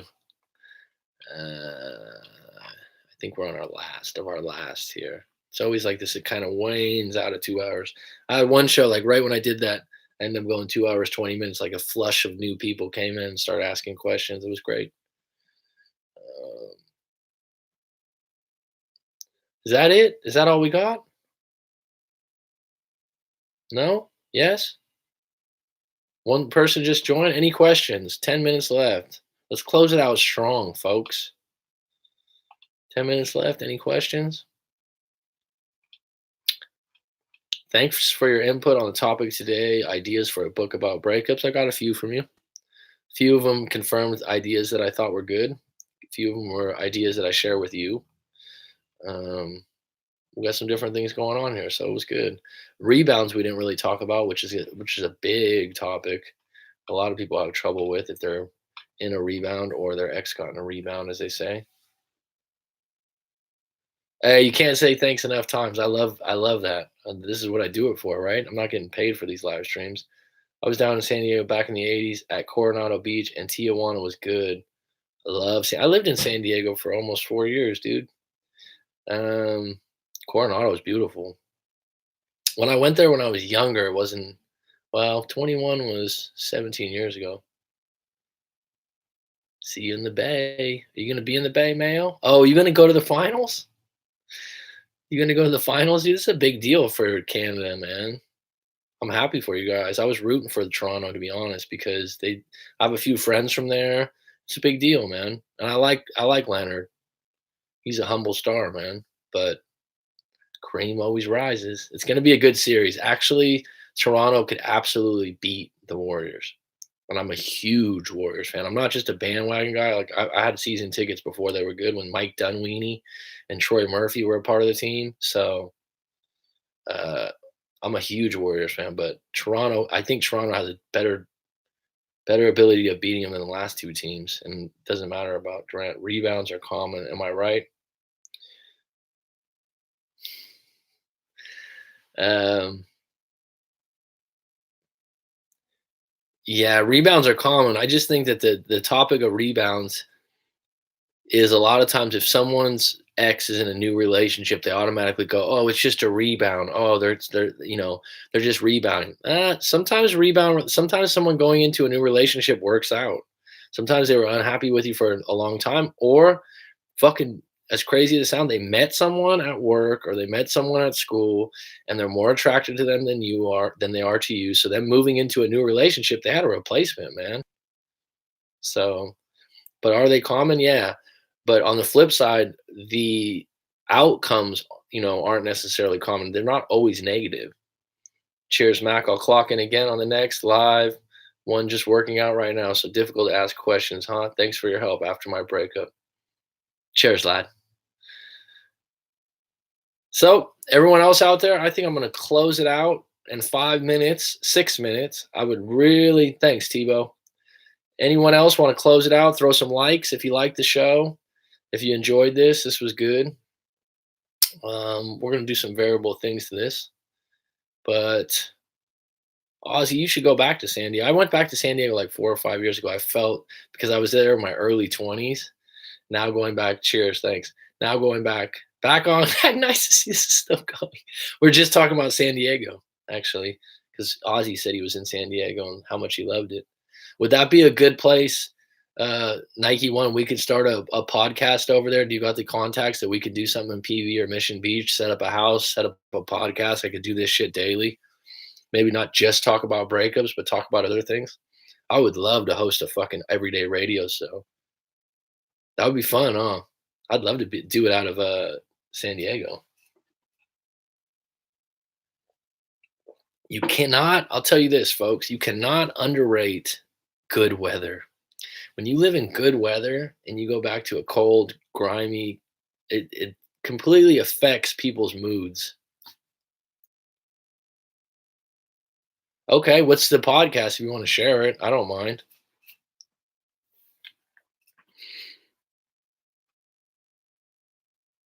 If there were other people whilst you were broken up, any hope? I never use the word whilst. That's very English. If there were other people you were broken up, any hope? I don't understand, Mail. Can you rephrase that?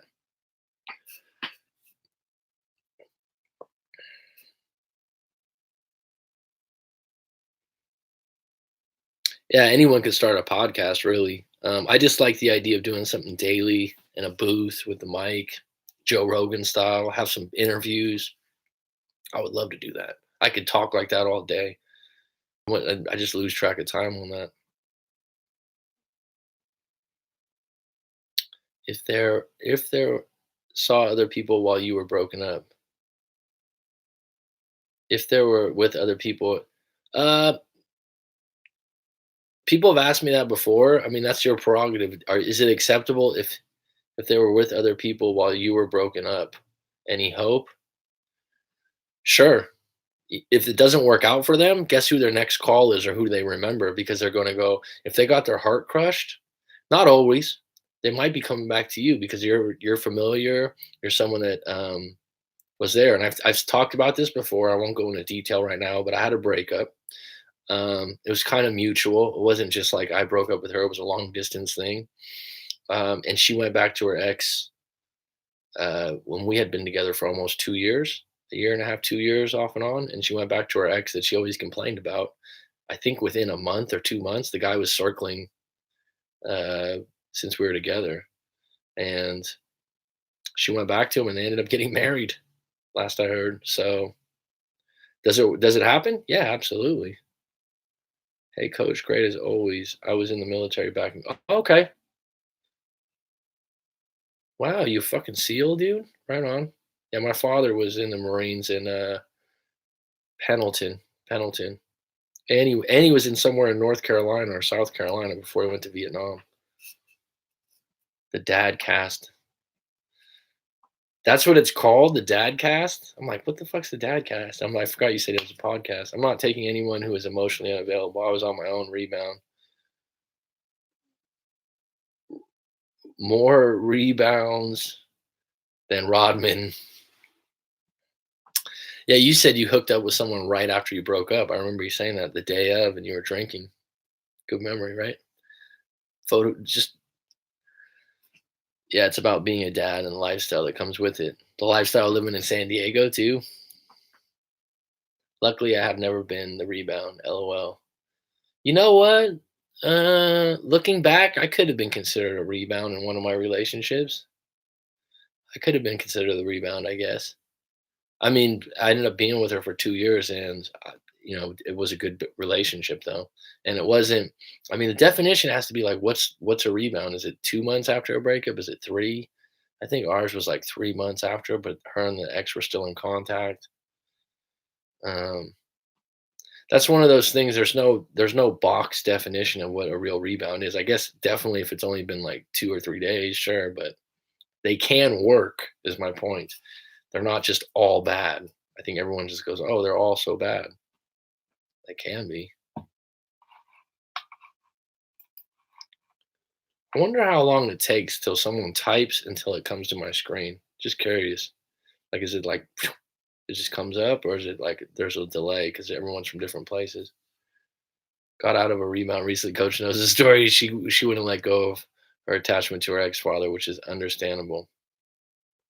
Her ex being her ex and the father of her kids is what I think you want to say. Which is understandable. Exactly. That's a good way to look at it too, dude. That's circumstance.